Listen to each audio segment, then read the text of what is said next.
I'm joined by my co-host, Katie Vivas, our membership director with the KCK Chamber. Hey, Katie. Hey, Kate. And today we are joined with Cece Rojas and Oscar Monteroso of Tico Productions and Tico Sports. Welcome, Cece and Oscar. Thank you for having us. Great. So we're excited to have you guys here, but we're just going to go ahead and just jump right in. Can you talk with us a little bit about the history of Tico Productions and how you came to be in Kansas City? Well, the Tico Productions started back in 2012, so January 5th, 2012. And I was a one-man band doing a lot of different things. The experience that I got to implement all the Tico Productions experience was through news. My background is in news. So I started working for Telemundo San Antonio. And from there, moved to Univision San Antonio, then did work for Fox San Antonio. Then it was Dallas Univision. And then when we moved to Kansas City in 2008, somewhere around there, I started doing, work for, it was Cristo Rey High School. It was one of the first videos that I did. It was Dancing with the KC Stars, interviewing the dancers and making their videos, highlight videos for the event. And that was the start of doing a lot of nonprofit videos for here in Kansas City. And then with that, it was Maria Antonia. She was working at Channel 9 at that moment. And then she goes, Oscar, you have good stuff. Why don't you apply for Channel 9? So I work at Channel 9 too. I did overnights, I did weekends, and from there to there, then that's where I got all my experience. And we've been in business for, 9 years and 6 months. We'll be celebrating our 10-year anniversary beginning 2021. Next year. It's exciting. Yes. That's wonderful. Congratulations. Thank you. And so kind of going into that, can you tell us a little bit about your full services with Tico Productions and what you offer clients? Sure. Anything you would think about when you think about production, video, graphic design, animation, and everything that goes into producing, something like this or, anything else that we might do. So filming and editing and then also audio broadcasting. And we've been able to offer far more services now as a result of our cultural work. So now we find ourselves doing some really cool and innovative things in the community engagement space, in the consulting space, in the sports broadcasting space. So we've been able to kind of carve out some different areas and some unique areas. And then of course we have been able to diversify our partners as well, our clients along the way. We do work in transportation and healthcare, obviously big nonprofit practice, and sports. But we are different from other agencies or organizations, if you will, in this marketing space, because we choose to focus on a broad base of clients. And I think that's what's unique, and that's part of our DNA now, because we're able to connect the dots. And it really helps us provide these more robust stories when we're able to say, well, we're shooting for XYZ healthcare system, and have they thought about maybe working with another grassroots organization that we're partnering with, or so it helps tell a more complete story and really helps draw out all the positive things that are happening in our city. That's great. Well, you guys have certainly been a wonderful partner to the KCK Chamber. I've been with the Chamber for 5 years now, and I think from the very beginning, I've worked with your team, and you've totally helped us elevate our marketing presence here in the community. So we just very much value your partnership and your creativity and innovation. So and leading to that, you guys have some exciting news. So Cece, can you tell us a little bit about what's going on with your So we just completed a rebranding. So we, obviously as marketing, we have to constantly think about our brand and how it's evolving. And, and I did want to go back and also state that, one of the reasons why we've been able to do, I believe really good, meaningful work is because we have an amazing team. We have a team that's literally grown up with our business. And many of them, of course, Lydia Knopp is here. She's actually producing this right now, this podcast at the moment.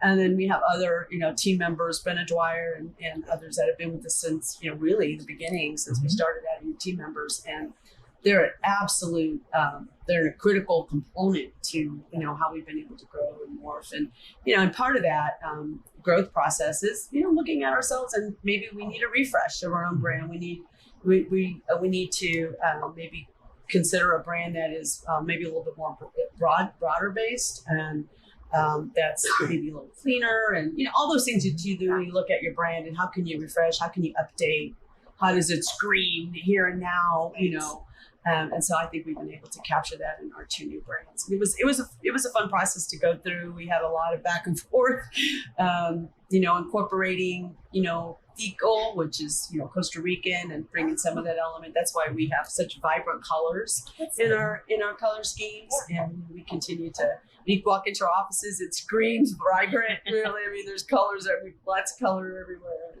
So that's something we've been consistent with. Yeah, that's fantastic. So one of the great things about the Chamber is that we have dedicated programming with our Women's Chamber Network. Mm-hmm. And you are, an advocate for women in business and have been very successful in your role. Talk to us a little bit more about, advice or things that you might have for emerging women in business in Kansas City. Well, I mean, so one of the obvious things is, join organizations and get out of your comfort zone. I mean, I found a lot of my network development and elevating my network, which is a key component to growing your career, is elevating your network. And you can do that through chamber memberships, and not just joining a chamber, but getting actively engaged, serving on a committee, raising your hand high and often. And I use a lot of sports analogies. So does Oscar's like, hey, coach, put me in, give me the ball, I'm going to score. And I think that's, something that women, young women especially have to think about. And when I talk to not just young women, but young men, and especially in communities of color, you need to be intentional about your civic plan. And I say you need to have a civic plan in addition to your career plan. Because if you do them both right, when they come together, it's really a beautiful thing because you've accomplished many things along the way. And then it becomes more intentional. And I wish that was one of the things I did better early in my career, was be more intentional about board service and community engagement and those types of affiliations. Because I think if I could have put a little bit more thought, I don't know that it would have maybe netted anything different, but I could have been more strategic about it. So when I'd say to young women especially is be very strategic and be thoughtful, raise your hand, don't be afraid of risk. Don't be afraid of lateral moves. It's another area where I think a lot of young women get stuck. They don't consider an opportunity unless it's a step above, but sometimes you're going to gain your best set of experiences laterally.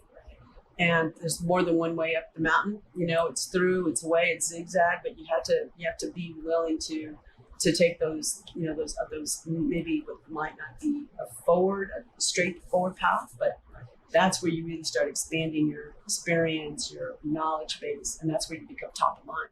I know you're very active and have been for a long time on area boards. Mm-hmm. What are some that you maybe are serving on now, or? Oh gosh, I serve on too many, and Oscar would say, "Do you ever work?" Tico? Yeah, I do. I'm really proud of the board service, and I know Oscar just got appointed. He just got elected to this board, the Kansas Chamber of Commerce Board. So, but now I'm currently serving on the ballet. I just was elected president of the board, and I serve on United Way. I'm very active in United Way, and the Guadalupe Center is near and dear to not just me, but our whole team. We really enjoy our work there. And quite a few. It's several. Yeah. Arvis Bank Board, Stowers Institute, Resource Institute, and a few others. But we're very active. Yeah, a lot going on. And that's one of the parts, right, for the culture that we have at Tico is that we have to represent as well. Mm-hmm. We have to make sure that we give back to the community. I come from my parents are from Church of the Nazarene, and I'm very proud of that.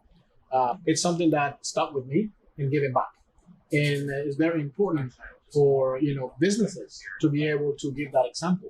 CC sits in way too many boards, which is a good thing. I sit in board, with you guys at the chamber, with the MCCU and the Portland Community College. Which they just for 3 years as well. So it's it's exciting.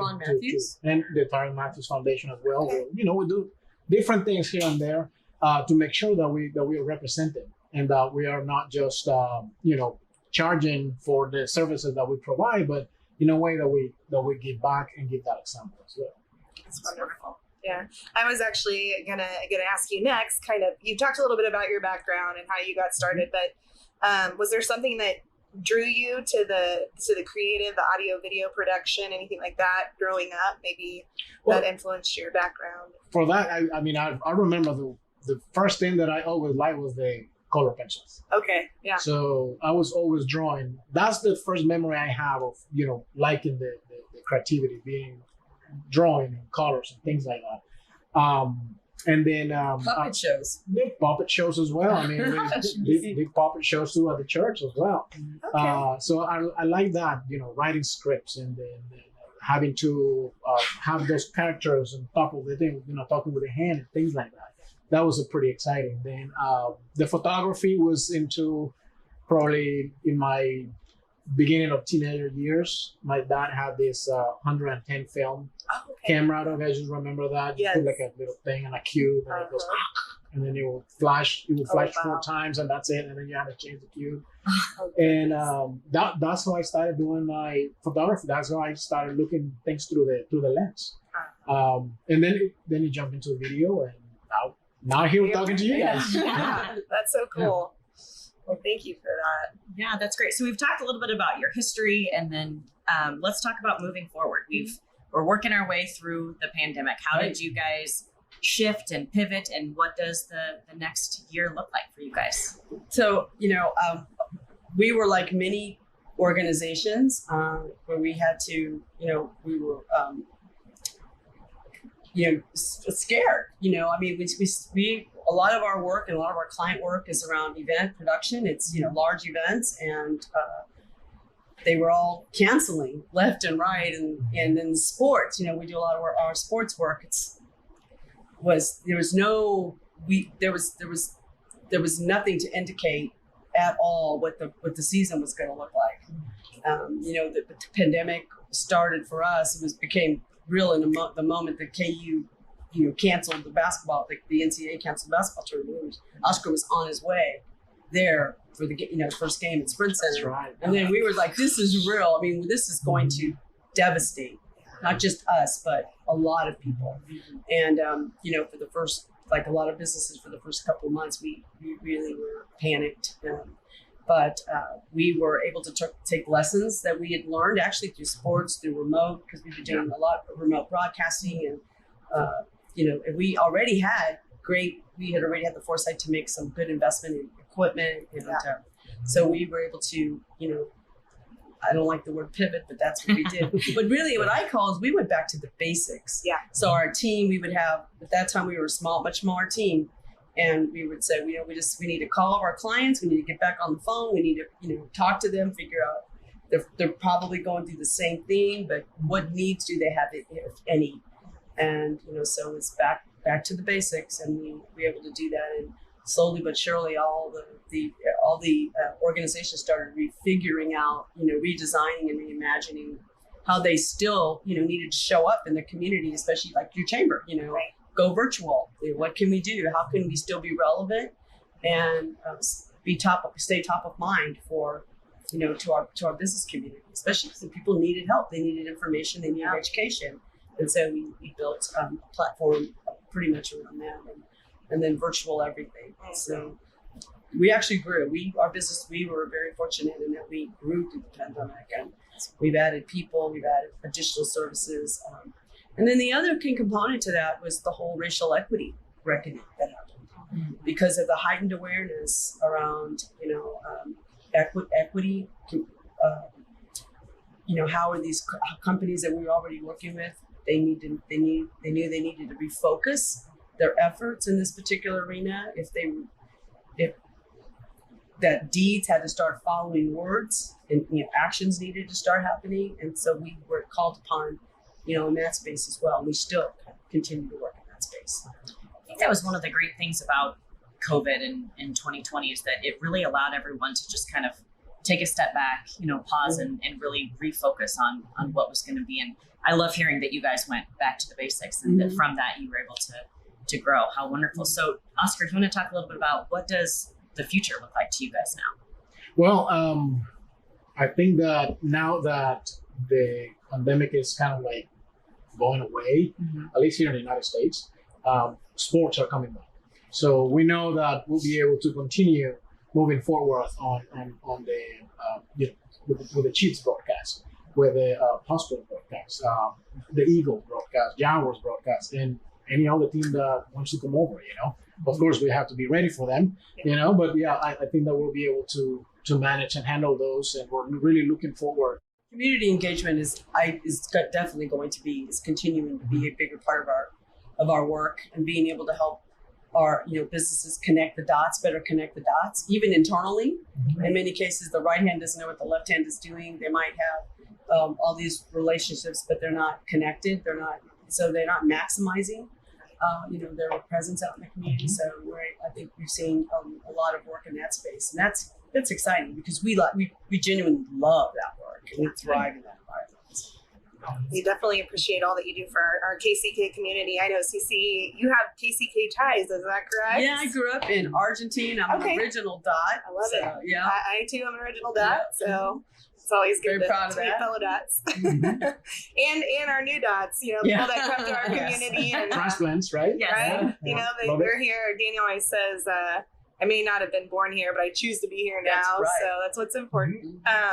But let's go back to the sports. So you mentioned the Jaguars, the Eagles, KU basketball, Nebraska, but we all know our favorite, the Kansas City Chiefs, right? Over the last couple of years.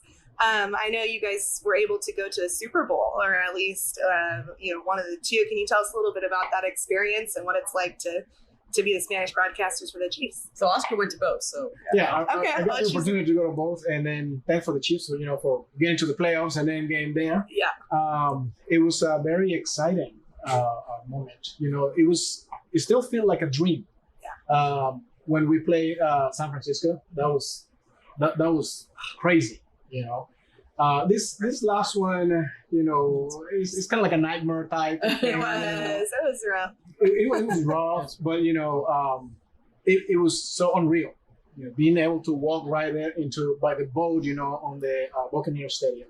It was being able to share that with Tico Morales, which is the play-by-play, and then just being there is I don't know how it works, how to explain that, but when I was growing up and I was in Costa Rica, I was born in Costa Rica. That's why it's called Tico. Tico, as Ceci was mentioning. Tico is the nickname for the person that is born in Costa Rica. Oh, okay. So if it was a female, it would be Tica, right? So, but it's Tico. So back in Costa Rica, and growing up and being in Guatemala, my parents are from Guatemala, and then being in Central America, never crossed my mind that I was even gonna go to a Super Bowl. Sure. Didn't even know what football was. For me, it was just a bunch of guys with helmets getting on top of each other, and I call it bola de carne, like a meatball. And that was my concept of the sports, but never crossed my mind. And then being able to be there as representing, the Hispanic, the Latino community, and, with my own business, and being able to just be there and call the game with Kike. Well, Kike called the game, but I did the color commentating. It was just unreal. It's something that we can say, is American dream. Yeah. And it was not easy. It was not something that just landed on my hands. I mean, it's been a lot of hard work, and it's I don't want to say that it's paying off, but it's something that we really enjoy.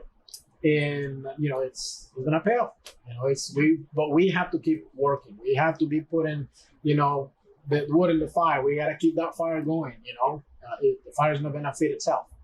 So we have to make sure that we keep that going. Can you say who your favorite Chiefs player is, or was that not? I have a lot of them. Yeah, I like a lot of them, but I don't know. Obviously all the big name ones. Yeah, I have a healthy respect for all of our players, and admiration for them. Certainly. If you want to say a name, the most famous name right now would be Patrick Mahomes. Right. He's our quarterback. He's the one that's going to bring us another Super Bowl. Yeah. But the names that really comes back to me is it will be Tyrann Mathieu, because I work with him. I work in the foundation board and stuff like that. Kelsey. Travis Kelce, but I think Alex Smith. Alex Smith was one of the first Chiefs players that we worked together for Hope House. Mm-hmm. We were doing a video for Hope House, and we met him in one of the parks. We did a video for Hope House, and for prevent domestic violence and stuff like that. And he was, he was the nicest, tall guy. And I think we even have a picture with Alex Smith and Lydia. She has all the boom mics and stuff like that. I think it was one of the first assignments that we had with Lydia on the crew too. So, but it was one of the names that always keep a good memory. And what a comeback story he had. Yes, When he definitely. resurfaced the NFL. So. Really good. And I get to travel, quite a bit and do with other port service and just for our business. But, a Patrick Mahomes and a Travis Kelce and some of those others, Tyreek Hill, whatever, we have some good names because there's notoriety on the field. It's put Kansas City on the map in a very different way. I mean, having, of course, in the Royals had their 2 year in a row World Series run, the World Series, but sports has done a heck of a lot for this city. I mean, it's really, people resonate now. They know who we are. They know our team. They know our team, the players' names. They all talk about, come in Arrowhead, come to see a game. And, so it's really been a big economic stimulus, I believe. Absolutely. For our city. Absolutely. Yeah, I'm looking forward to the draft in the next few years. Yeah, 2023. Yeah, it's going to be great. So as you both know, the KCK Chamber is a very diverse community, and we have a great diversity among our membership base. What would be advice or words of encouragement that you may have for those businesses and with our community? I would say to any small business and even a big business that, chamber membership is a phenomenal tool. It's, it's someplace that, you want to get started. You can create or you can build relationships in 6 months versus what might take you 2 years without the advantage of being in a network that cares about small business or like-minded, share best practices. There's access to resources. So if you're not a member of, especially the Kansas Chamber of Commerce, I don't know what you're waiting for, because I think that this is a phenomenal and it's a very worthwhile investment. Para todas las personas que son dueños de pequeños negocios, es importante que encuentren a una cámara de comercio, ya sea la Cámara de Comercio Hispana, la Cámara de Comercio de Kansas City, Kansas o de Kansas City. No importa cuál cámara de comercio quieras tú ser parte de, porque la importancia es la comunicación que vas a tener con los miembros de esa Cámara de Comercio. Va a ser muy importante también que vayas a poder tener las relaciones. En inglés se dice networking, conectar con ellos, ir a los eventos que tienen. No solamente es ir a comer el queso o las frutas o lo que den en esos eventos o tomar unas buenas cervezas, ¿verdad? Pero también es bueno de que vas a tener esa conversación con otras compañías, con otros pequeños negocios y van a poder compartir, vas a poder entender cuáles son algunos de los problemas que están pasando o cuáles son algunas de las ventajas que puedes tener o algunos consejos que te pueden dar para poder así tú superar algunos problemas que estás teniendo en tu propio negocio. Entonces, el poder abrir y poder entrar a otros lugares como las cámaras de comercio te va a ayudar a abrir tu mente a entendimiento y otras ideas que van a poder llevar tu negocio a otro nivel. Fantastic. Well, I think we've got time for just one more question. So just to both of you, if you were to cheers one thing about your work or the community, what would it be to wrap our Cheers and Beers episode today? I can tell you what mine would be. So I would cheers to our team that they make us break us, and we're very, very fortunate. So that's what I cheer. We got cheers to it. Cheers. Cheers. Cheers. Cheers. Delicious. That's a nice ribot. I think we're all drinking the Stockyard Cervezas. And what is this? This is the ribot. Okay. I hope I'm pronouncing it right. So yeah, it's a very nice. Very good. Yeah. Stockyard's always a fan to come out and do the podcast Absolutely. in partnership with Tico Productions Right, and Stockyards and get to enjoy a cold beer. What so. a great cerveza. Thank you all for tuning in to Cheers and Beers here at Stockyards Brewing Company. We are so honored to be here today with Tico Productions, Tico Sports, our great partners in this podcast and many of our other projects at the KCK Chamber.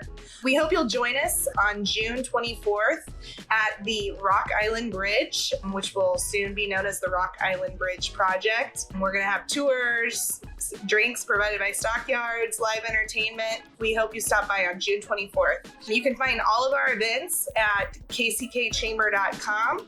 And we hope you'll tune in for our next episode. Thank you so much. Cheers. Salud.